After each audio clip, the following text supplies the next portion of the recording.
that the creation of man, the cycle of the creation of man was not yet complete. When you study the man God had in mind, he was designed to have three order of life. The life of the blood that powers his corporal elements, the life of the soul that powers his intelligence, and the life of the spirit that gives him legal jurisdiction to function in the God realm. As at the time man ate of the tree of the knowledge of good and evil, that protocol was not yet complete. In Genesis 2:7, the Bible told us that God breathed into the nostrils of the man, and the man became a living soul. So we saw that at that level, the man had two kinds of life. There was the life of the blood, because his body was already functioning.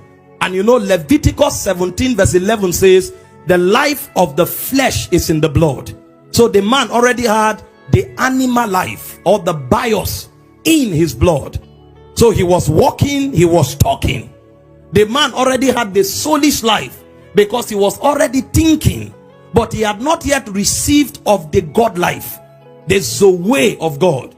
Because after Genesis 2:7, we saw that in Genesis 2:9, the Bible said God planted a tree in the garden, and in the middle of that garden was the tree of life. That was where the tree of the knowledge of good and evil also was.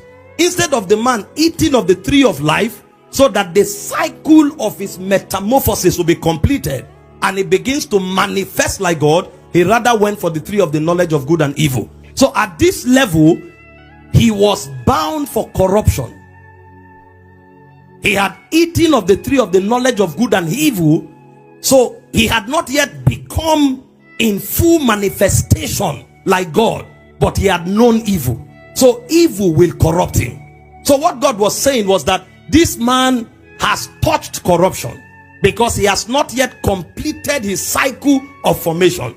And because of that, if he takes of the tree of life now, he will be eternally condemned, because he would have completed the cycle of his development. Nothing would have been done to redeem man anymore. So what God was discussing here was something more deeper. He was talking about the sequence of redemption, that now that this man has not yet manifested as God, although he was created to be like God, if we allow him to eat the life of God, he will be eternally condemned. If this message blessed you, please subscribe and share. God bless you.